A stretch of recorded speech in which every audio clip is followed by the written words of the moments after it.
So today we're going to be talking about our first commitment, which is justice and equality. This is part of our 12 accountability commitments, and it's the core work of Accountable Now. This is going to be a part of a webinar series that we're going to cover each of the 12 accountability commitments each month.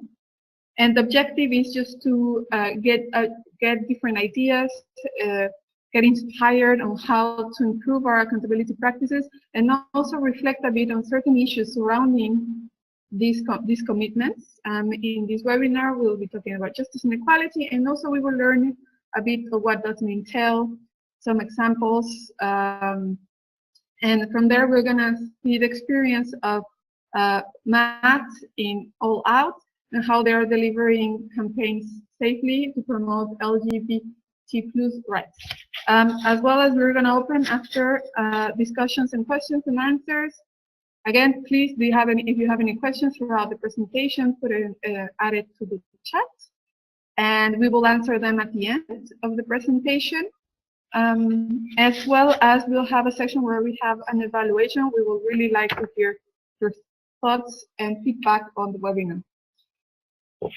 So we'll share with you a bit on what we consider it's justice and equality. So as our first commitment, when we talk about justice and equality, our commitment is to address injustice, exclusion, inequality, poverty, and violence to create healthy societies for all. This is within our first commitment. And this commitment is at the core. This commitment reflects different ways this commitment reflects what we consider as a good practice for accountability, and So what does it mean for us? Everyone should enjoy the same rights and freedoms to make the choices about their lives, regardless of their nationality, location, gender, ethnicity, among others. Or as our co-presenters at All Out phrase it, as regardless of who the people are and who they love. Justice and equality, as we understand it, allows people to participate in the decisions that affect their lives and can hold governments, CSOs, and other actors into account. As civic actors seeking to change our reality, our societies, to improve people's lives, and in collaboration with them, we must actively work with them to ensure that they are treated justly and equally. This commitment also, it's a bit, it can be a bit abstract. So let's bring it down a bit to the ground. And what do you mean what does it entail to actively work for justice and equality? There are many examples we can talk about. So we can conduct context or conflict analysis with our stakeholders in a participatory and systemic manner. We can discuss with them and undertake necessary changes together with our stakeholders. So for example, CBM, as part of their work, they include people with disabilities in every stage of the project cycle management, and also in the advisory work. Another way we can promote justice and equality is we can lead by example. We can seek inclusivity and equality in our work, in our recruiting practices, in our partnerships, in our programming. So, for example, another example from our members is Restless. They work mostly. They work in their work with young people and promoting young people's rights. They aim to have 51% of the global staff to be under the age of 28.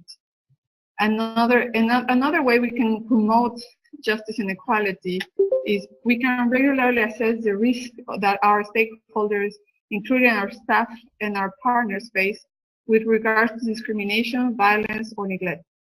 Based on this, we can develop strategies to prevent or mitigate them. For example, CSO Children's Villages has empowered the staff to ensure the safety of children through their protective behavior programs in Asia, Western and Central Africa. All of these examples you can also find in the reports and our good practice libraries. So you can have a better sense of what does these commitments, a little bit more examples of what these commitments entail. Also, one way we can think about is how can we trigger conversations within our organizations? And one question that we must make ourselves is what are the impacts of our work in different groups of stakeholders? How our presence and our work affect the people, not only that we work for and with, how does it affect our partners, our local and international staff, also local and national governments, thinking in a broader concept of stakeholders, as well as how do we mitigate unintended negative risk, and what kind of strategies can we prevent or can we use to prevent or mitigate any effect that our work might have on all these stakeholders. We might reflect and act acknowledging that when we're working for equality and justice, we're affecting power structures, and with the change comes uncertainty and risk. We have the responsibility to create positive changes, but also the responsibility to prevent and mitigate any further harm to our stakeholders. So now we can hear a bit more on how All Out, Matt can present a bit on what their experience has been to promote justice and equality for LGBT people, but also how they prevent and mitigate any further harm to their local partners and constituents. Matt, if you can share with us your experience. Thank you very much, Erica. And I'm just going to share my screen.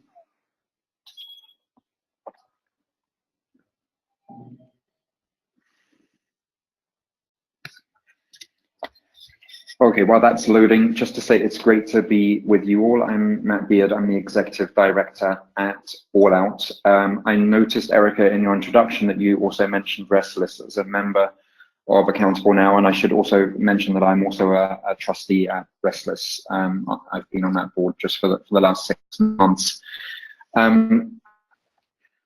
Just to give you a very quick overview of All Out as an organization before I start, Erica already mentioned our mission statement. It is really to work towards a world in which nobody has to sacrifice their family, their freedom, their safety, or their dignity because of who they are or who they love. We're just a small team with just 12 people distributed around the world, and we use digital technology to harness and channel people power. We do 3 big things with that. The first thing we do is global campaigning, and that's what I'm going to be talking about mostly today in terms of that risk mitigation issue. The second thing we do is crowdfunding from our global membership in order to fund pieces of service delivery, activism, or economic empowerment projects amongst our global partnership network. And then the third thing we do is digital training. We believe, and well, we know that there is an explosion of digital connectivity around the world at the moment, particularly in Africa. And we want to make sure that young LGBT activists have the skills and capacities and capabilities to use those digital technologies effectively and safely to tell their stories and to harness the narrative and to make sure that that space is not occupied by our opposition who want to spread hatred and violence. So I'm going to look at the question that's posed in this webinar through 2 perspectives. Firstly, I'm going to talk about our partner groups. So All Out works very much on the basis of partnership. We don't ever campaign in a local context, whether that be a national, regional, or local context, but we always work with a partner who is really on the front line and working at the grassroots. And then secondly, I'm going to talk a little bit about our global supporter base. We're an organization that functions very much on the basis of people power. Without people, without the idea of lots of small voices coming together to make a very loud noise, All Out wouldn't have a theory of change. So it's people power that creates the change that we want to see in the world. We're not an organization that spends time in the corridors of power. We don't do high-level advocacy. We're not an organization of lawyers. We don't do strategic litigation around the decriminalization of homosexuality. And we're not a Human Rights Watch or an Amnesty doing kind of high-level expert documentation of human rights violations. What we do is use the power of the online street, the hundreds of thousands of supporters we have around the world, to raise the volume when LGBT plus people are being hurt or threatened or violated. So I'll kick off by talking about our partner work, and the image that you can hopefully see on your screens I'm going to talk about in a moment. This is an image from the first ever Swaziland Pride that took place last year in the Mbani. But let me just talk more generally first about our partner work and our partner accountability. I would argue, and I think I'm, as the executive director of the organization, proud of the fact that partner accountability is at the very heart of all of our campaigning work. It just has to be.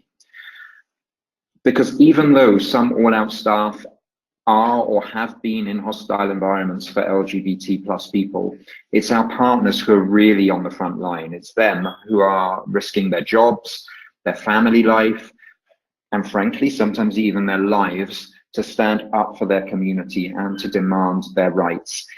And their vulnerability in those contexts has to be at the forefront of their mind, of our minds, when we're initiating and delivering campaigns. So there are two ways that an all-out campaign can be brought to life. Either we initiate or a partner group initiates. When we initiate, we see something that is happening around the world through our networks, through the media, and we then approach one of our partners in that particular country or region, and we just say to them, hey, this thing is happening. Do you think it could benefit from the kind of work that All Out does, from this kind of international pressure, from this international volume raising? Is this something that could be helpful at this point? If they say no, we drop it. We would never intervene in any kind of situation where the partner group in that country believes that that kind of pressure is not helpful. If they say yes, then we work with them to co-create the campaign together, always putting them in the driving seat. But to be honest, what happens more than often now, after All Out has been in existence for 8 years, and we're well known around the global international LGBT movement, is that partner groups from around the world come to us when they have a particular issue that they want to campaign on or raise money for or bring into the public's attention. They will come to us with a proposition, and again, we will co-create a campaign with us. Either way, whether we initiate or they initiate, the partners are in the driving seat. They decide on the target of the campaign, how aggressively to state our demands, how to communicate to the public. And wherever possible within the realms of safety concerns, it is one of our partners who is the face and the voice of the campaign, who speaks directly to our supporter base around the world. So let me just briefly, to bring it to life, just briefly tell you the story of Swaziland Pride. For those who don't know, Swaziland is a small landlocked country in southern Africa. It is the last absolute monarchy in Africa. It is also a place where same-sex love is illegal. And our partners there, a fantastic organization called Rock of Hope, came to us at some point in 2017 and said to us, will you support with us through your crowdfunding, through your campaigning, the first ever Pride in Swaziland?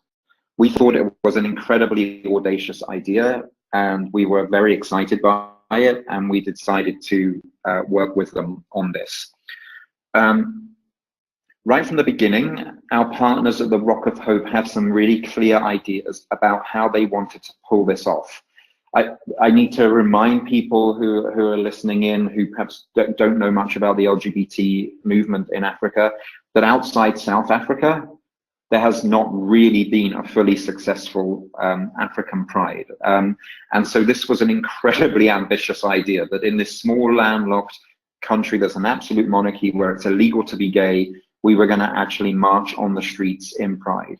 And so our partners in Swaziland were put in the driving seat. And what they said to us is, we need to deliver this in a really smart way, in a way that presents it as a family festival, rather than something that is going to challenge the cultural and religious norms of the country.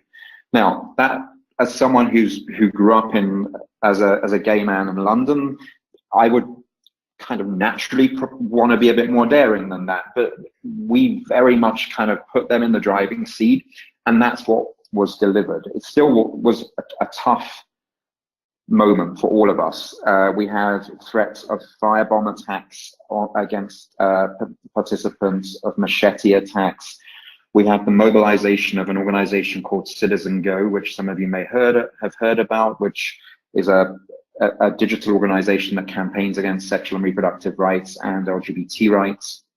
And they managed to mobilize within the country, whipped up the media. They actually caused the police to ban the Pride Parade, even though they had previously authorized it. And it was only after some very last-minute negotiations with the police commissioner that we were able to reauthorize the Pride Parade.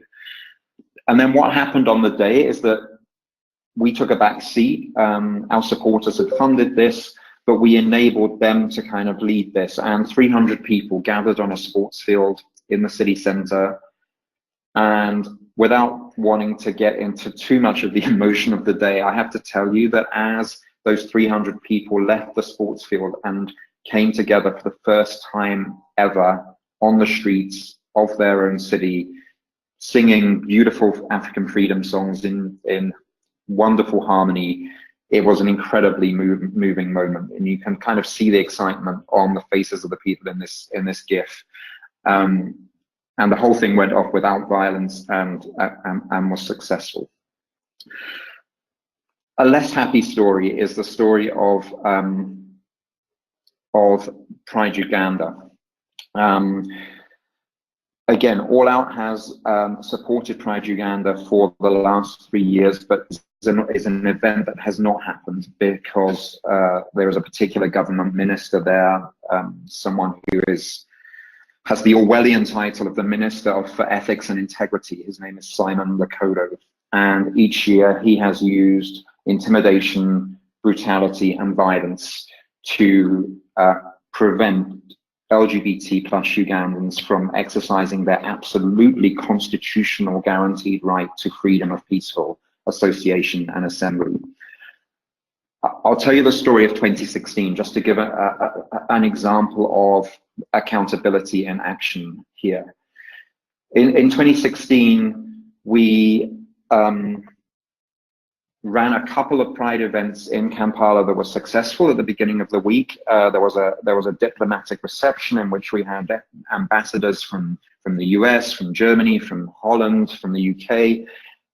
Everything seemed to be going well. And then on the third evening of that series of events, an evening function for the trans community was raided by the police very unexpectedly. We had permission in place for this event. I was at the event, and the police came in and they beat people up very badly and very brutally. Many people were arrested. They were further beaten and sexually assaulted in the police cells that night. And the next morning, we had a meeting of the Pride Organizing Committee to decide on next steps. And I just want to give you a little bit of a sense of the resilience of this community by telling you that some people turned up at that 8:30 a.m. meeting, and they came directly from the police cells, and they were still bleeding, literally. But as we were meeting, a live television press conference was being held by Simon Lokodo, the Minister for Ethics and Integrity. And in that press conference, he was announcing that if the main Pride Parade went ahead, that we had planned for the following Saturday, he would organize vigilante mobs from the countryside with machetes and clubs to attack peaceful Pride protesters. Now, All Out had raised the money from our supporter base. People had given an average of just 10 or 15 euros to create enough money to run this event. But it was very much statement of the obvious, really, passed to the organizers of this event to decide whether or not that risk should be taken and whether the Pride Parade should go ahead. There was enormous pressure from the community to go ahead anyway. One young woman said to me that evening, I've nothing to fear. I have nothing to lose. I'm willing to risk my life to do this. And so there was a real dilemma for the Pride Organizing Committee. Pressure from the community to go ahead, an incredible fear that this would turn into a bloodbath. And they decided eventually not to go ahead. And we very much respected that decision.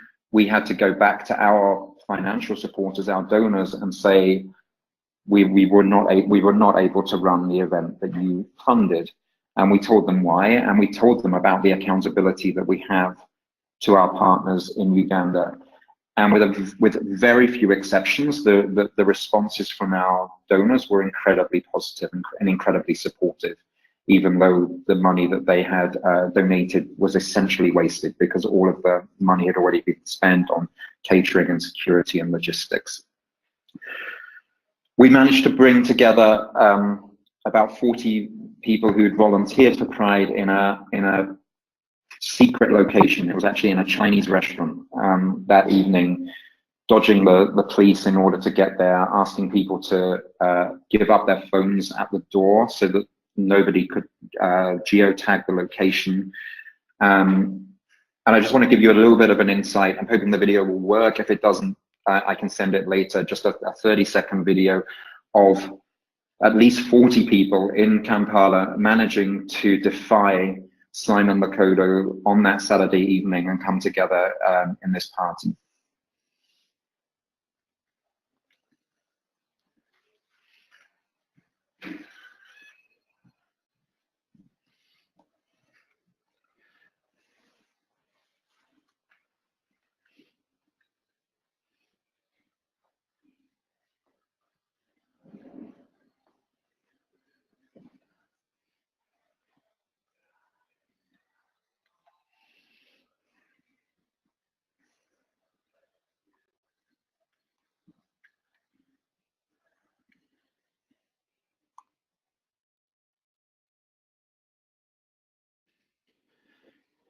Okay, I'm now going to go on in the second section of this just to talk a little bit about our supporter base, because we're currently in a process of change around this. I think it would be fair to say that All Out started life as what I would call, in inverted commas, an old power organization. It was based on the idea that a small team of highly professionalized campaigners worked with our partners to select the campaigns, to decide on targets, to brainstorm tactics, and then to deliver campaigns. Supporters, the hundreds of thousands of people out there who supported these campaigns, they were the fuel that powered that professional campaigning engine with their signatures or actions, but they were not really part of the car. They were not part of the car that was driving. And so we're currently in a kind of business model change process, if you like, because we want to make our frontline partner groups and our individual supporters part of the car. And we're undertaking a radical shift, and we're halfway through this at the moment, to a distributed campaigning and fundraising model. We want to dramatically decrease the number of professional campaigns that we deliver ourselves, and we want to hand over power. We want to hand over the tools, the channels, and the audience for others to do this. Critically, and this is how it links back to the first part of my presentation about our partners, we believe that we still have to moderate. We have a safety-first approach, and we can't allow anything to be published in our name that threatens the security of LGBT+ communities. So our move towards a community-based campaigning or a distributed campaigning model won't be a free-for-all. It won't be change.org, for those of you who know that website. It will be still moderated. But what we really believe needs to happen is that accountability needs to not just be to our partner groups, but also to the hundreds of thousands of people who support us. And we want to give them the opportunity to participate in that same way. Just one small example. I'm talking to you today from Sao Paulo in Brazil, where I'm spending around 4 months leading our project here to be part of the resistance to the new administration of Jair Bolsonaro, who became president on January 1st. I'm sure most of you are aware, but Bolsonaro is as well as many other things, he's a violent homophobe, stating in the past that he would rather have a dead son than a gay son. Right now, we're running a campaign around a case that's heard literally as we speak, actually, in Brasilia by the Brazilian Supreme Court, that was put in place way before the presidential election, and if passed by a majority of Supreme Court justices, would make LGBT phobia, so verbal and physical abuse against LGBT plus people, a criminal offense. It doesn't enjoy the same protection in Brazil at the moment as, for example, racist-based hate crime does. So we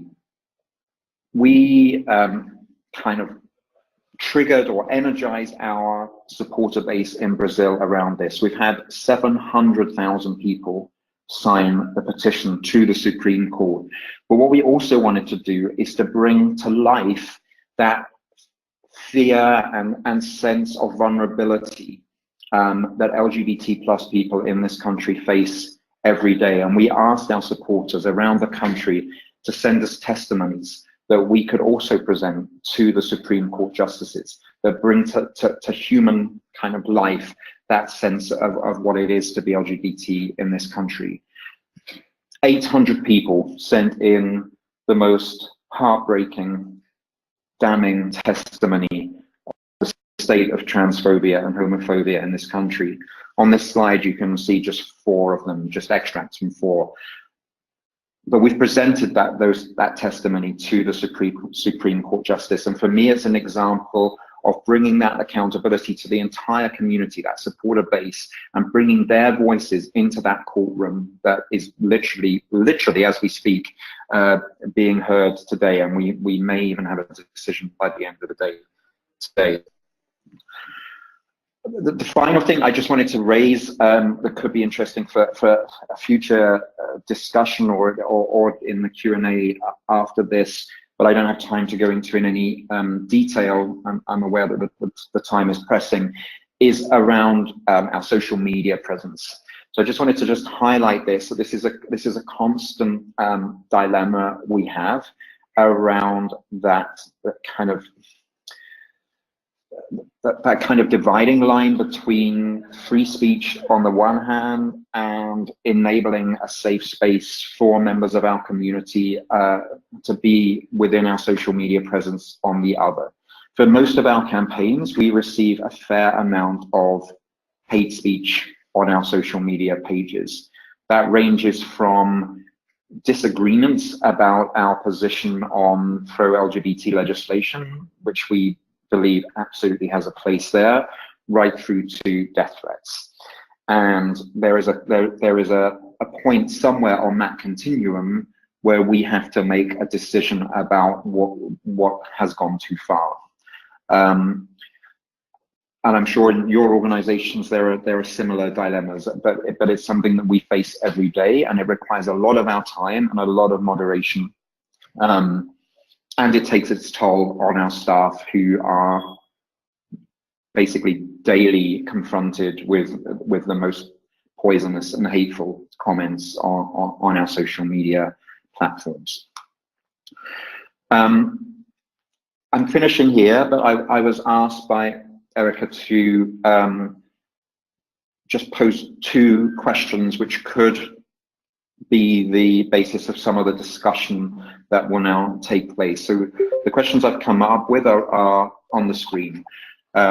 When we work with activist groups who are vulnerable to attack and violence, where do our responsibilities as Northern CSOs start and end? And how do we define the line on line between free speech and protecting the digital safety of our supporters and audiences?